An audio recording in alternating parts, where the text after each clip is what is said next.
We're going to talk about, the most complex machine ever implanted into a human being. It's a pump with a magnetically levitated rotor that can be implanted into you if you suffer from something called heart failure.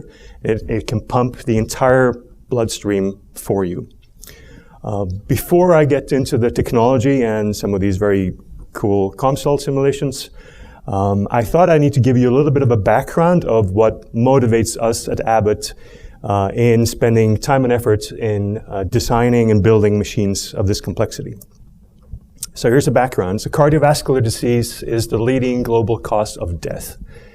It accounts for about 1 out of 3 deaths worldwide, which comes out to about 20 million people per year.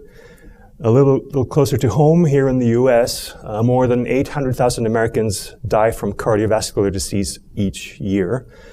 I'm not going to go through every single number on this slide, but there are some interesting facts. 99% of Americans need to improve their heart health, but as many as 58% put no effort at all into doing so. So that leads to a coronary event somewhere in the US every 25 seconds. Most of them are fatal, and that leads to 1 of 3 deaths in the United States, on par with the rest of the world.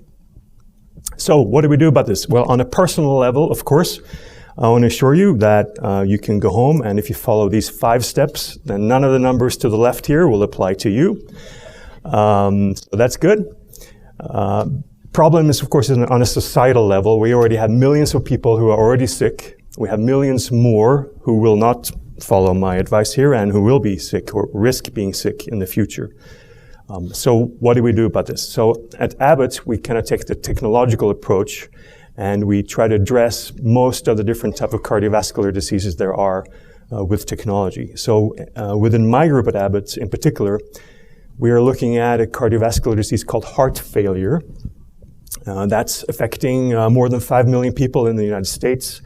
It's a particularly deadly form of disease with about a 50% mortality in over 5 years. And in addition to the people dead, there's a cost to society. It says $32 billion annually on the slide here. Those numbers are, I think, a little bit old, 5 years old. It's about $40 billion annually now. And by the year 2030, it's going to be up to $80 billion annually.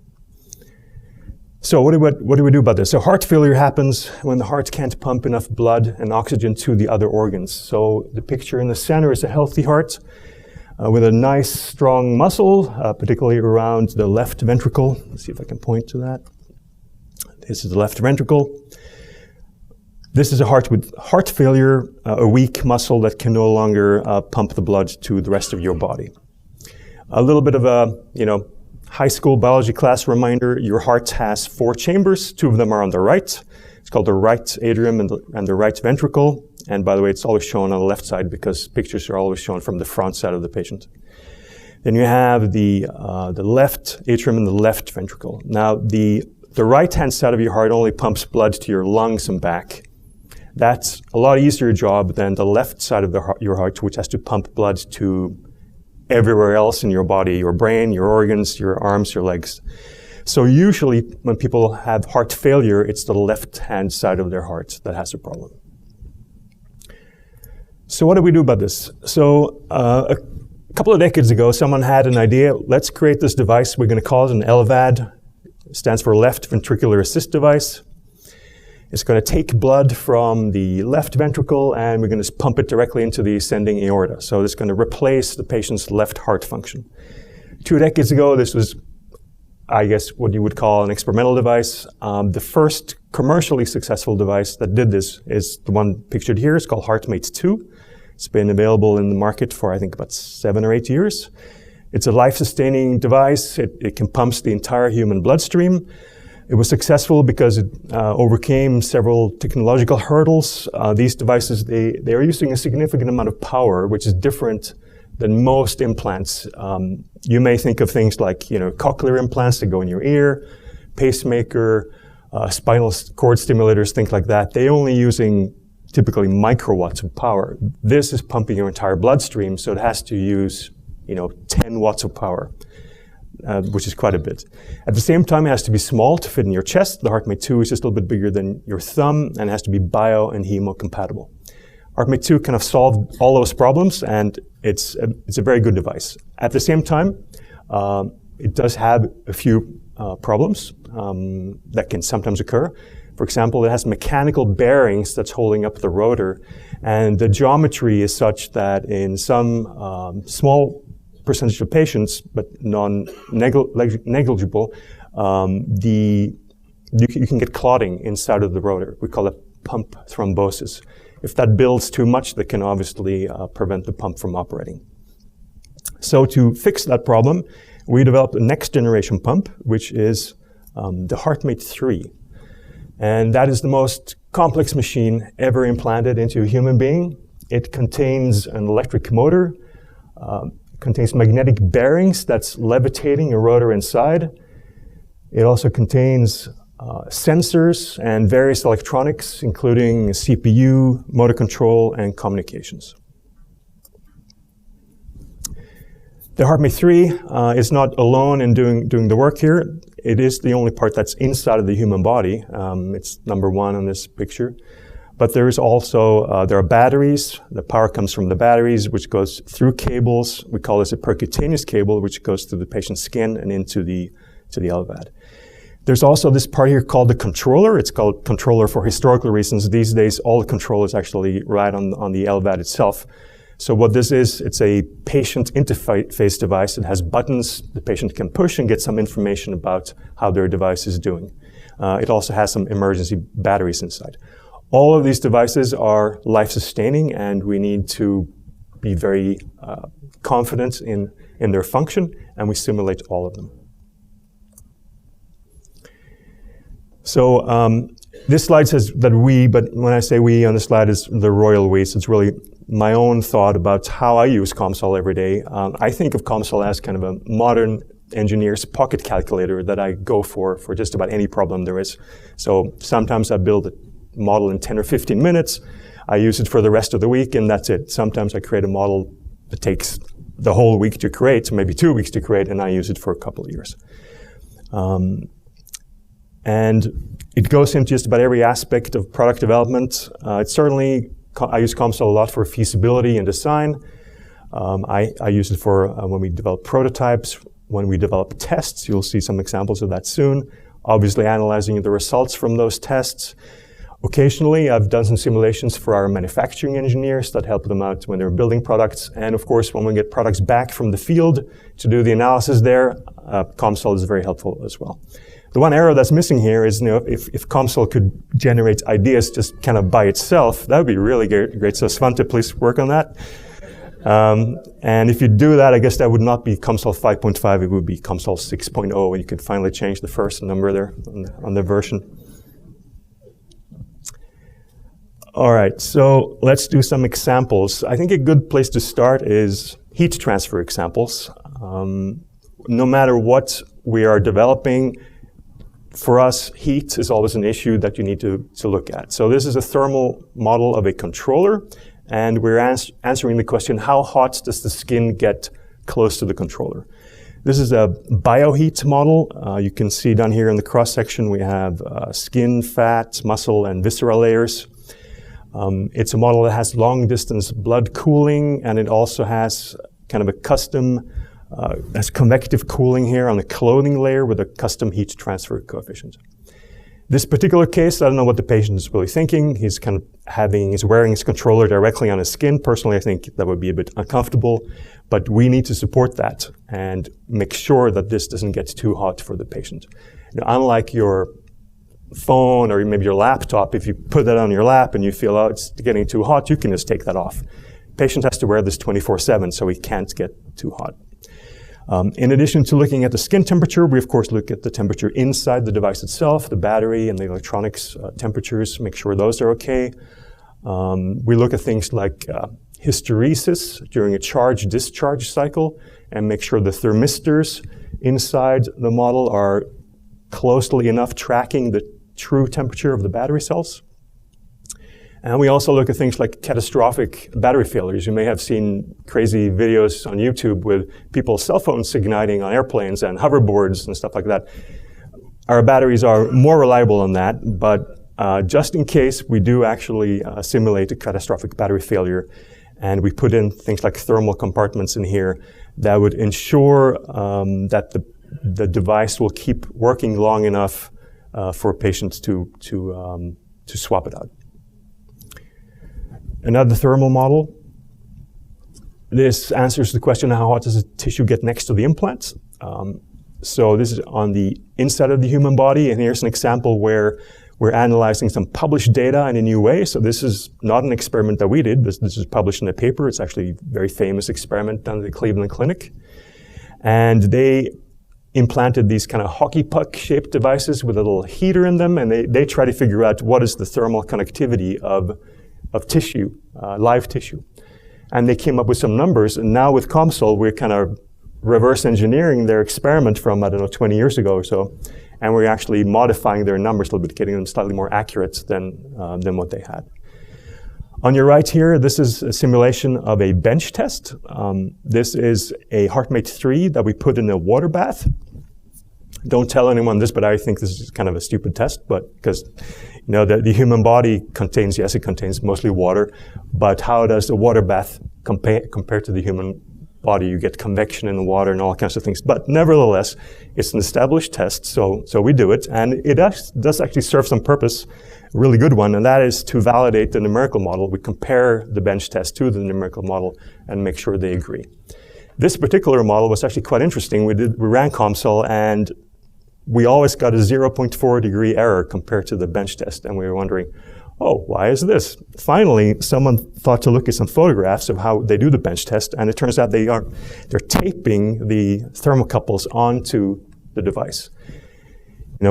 Us modelers assumed that they were using some kind of thermally connective glue to put the thermocouples on there, but the tape, actually, when I put the tape into the model, that precisely accounted for the 0.4 degree difference. So lesson learned there, don't tape your thermocouples. Here's an example of something, this is kind of the holy grail in this business. That would be to replace that percutaneous cable that goes through the patient's skin, replace it with a wireless power transfer. That would obviously eliminate any risk of infection at the sites where this goes through your skin. And it would actually really improve the patient's quality of life. They could shower and swim, which they unfortunately cannot do today. So to model this, we have here, there's a coil outside the human body. There's a receiver coil on the inside. And actually, I think the next slide shows this a little bit better. So this is kind of a human torso. I didn't draw it very accurately, but it's good enough for this model. There's a coil on the outside that transmits magnetic energy to an implant. It's received in here, and we look at things like what efficiency we can operate at, what's the power loss. And this is an interesting model because it's not only a magnetic field model. Here I actually went through and I added a 0D electrical circuit. I have to admit that most of the time I don't do that because our electrical engineers will do it for me, but in this particular model it was really helpful to have this capability directly in COMSOL because the electrical circuit and the magnetic coils here are very strongly interactive. So these examples go on and on. I've built counted more than 300 models in the last 6 years. I can't go through each of them in any great detail. So just a few examples here of what we do. This is a platinum iridium, these are platinum iridium pins that go through hermetic seal, and we're looking at the current distribution in those pins. A high voltage cable connecting two implants. The rainbow color here is the electric field, and we want to make sure we have enough insulation between the two conductors. The thermal color is the temperature in the human body. Here's a circuit board design that we're using for the wireless power transfer. Some other examples. Structural mechanics, I don't do a whole lot of those because our mechanical engineers are really great and they do all of these simulations. But this particular example, the cable connector, they struggled with a bit because it's something that's deforming and rotating at the same time. And so I did that in COMSOL. The ball drop test is this is actually one of these other standard tests. This one actually makes a lot more sense than that water bath test. This is I think it's a 0.5 kilogram steel ball that's dropped from 1 meter onto any what we call a peripheral device, so the controller or battery, and they have to survive no matter where the ball drops. They have to continue functioning. And it's obviously a lot cheaper to do this in COMSOL a few times before you actually do it in the lab. An acoustic simulation, it's a patient alarm. Litz wire, that's a special type of wire that you can use for high frequency applications. This is actually the one application, one model that I didn't develop on my own. I got some help with this one. Material study here, this is ferrites for magnetic field, an implanted antenna to communicate with the outside world. And here is a HeartMate 3 motor model. You can see the magnetic field in the rotor spinning around. You can also see what we call the magnetic core surrounding the rotor. The core has several coils around it, both drive coils to spin the rotor and also bearing coils to magnetically levitate the rotor. And this is a fully magnetically levitated rotor, by the way. It does not need to spin to levitate. We can levitate it without spinning it if we want to. All right, so with my remaining time, I'm not sure how I'm doing at time. Perfect, thank you. I thought I'd talk in slightly more detail about one particular problem. So this is using CFD in COMSOL to model the blood flow path through the HeartMate 3. These are definitely not the kind of models you build in a week and just use, build in 10 minutes and just use for a week. These take some longer time to develop, and we use these models for over a year because the runtime is on the long side. Usually has several million mesh elements. I usually use a boundary layer down to about 8 microns. That's the size of the red blood cell, so I think it would be no point in going smaller than that. And we compute these on an in-house computer cluster that we have with 224 cores and 2 terabytes of RAM. And some of the techniques that I use here, I'm sure most of you are familiar with these, but load ramping, obviously quite a lot, occasionally adaptive mesh refinement. Most simulations are frozen rotor, that's the steady state version, and then we confirm things with time-dependent simulations. And this is a true multiphysics problem. I'm actually not allowed to tell you everything that we put into this model, but some things that we do, for example, is look at the blood cell concentration, which depends on the shear stress. Blood cells don't like shear stress. They will move away from where the higher shear stress is. That affects the viscosity of the blood, which obviously affects the flow field, which affects the shear stress. And here's an example of what I look at. This is a kind of just a qualitative evaluation of the flow. I look at here, the picture is showing the in-plane flow speed of a HeartMate 3, and I look at things like, actually let me first go through and explain what this is. So the blood is coming in here from the left ventricle. Most of it, actually all of it goes through the center bore of the rotor, gets pumped out into something that it's called the volute, and then it goes from the volute into an outflow graft and into the ascending aorta. Some small fraction of the blood, about 10%, will actually backflow through 2 channels. It can either go through the rotor well and back here, or it can go through the rotor shroud and around a second time. And our gaps here for the rotor well is something that we're quite proud about. It's about 1 millimeter here and 0.5 millimeter over here. That's quite large, and that's very gentle on the blood cells, so it's quite good. Things that I look at is we don't want to have too much blood going from the rotor well and back into the inflow. That would be inefficient and could cause some blood damage. We try to make the regions with high shear stress smaller to minimize blood damage. Minimize vorticity in the volutes to be efficient. And of course, we don't want to have any big oscillation in the center here. That's non-efficient and also could lead to problems controlling the rotor if you were to design this in a bad way and you have too large of an oscillation. All right, I'll go through this real fast. This is just a quantitative evaluation of the flow. We're looking at blood damage. I think this is my only equation. It's a volume integral of shear stress, and we also put in the flow speed here. So the damage to blood depends on the shear stress and also how long the blood cell stays in the region with high shear stress. So we put the flow speed in the denominator to account for that. These exponents here we get from our hemocompatibility lab, which is actually up the street here. They're very close to the COMSOL office in Burlington. And as I said before, we're proud of our big gap size, which allows, if you were to stack blood cells, one on top of the other, you get something between 83 and 167 blood cells through our gaps. And I think this is one of our competitors here. They only get 8 blood cells through their gaps. And I think the clinical results is showing that we are better, but I have a competitor in the audience, so I will not talk too much about that. Don't want to bug him too much. Okay, this is my final slide here. So we also use particle tracing to compute something called washing. That is how long a blood cell stays in the pump.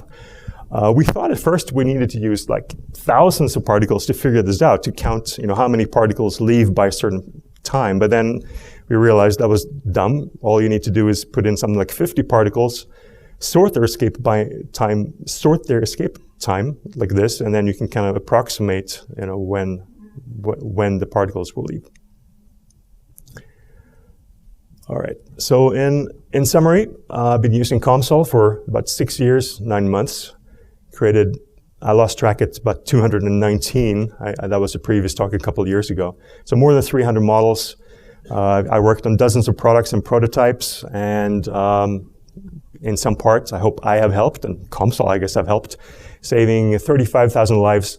This graph here looks like kind of a square root. I realized I should have made this more exponential because the product is really taking off and it's becoming quite a popular therapy these days. And it's helping a lot of people. It's my final thought here, patient and the doctor. So these patients are really, really sick when they get the device. They cannot go to the bathroom by their own volition. They can't just make it there, right? They can't walk that far. They haven't been able to go to their mailbox in months. They get the device implanted, the next day they're walking a mile in the hospital. A week later, they're out walking many miles in the park, and we have patients go on to, play hockey or run marathons. So this is a very successful device. All right, thank you for your attention.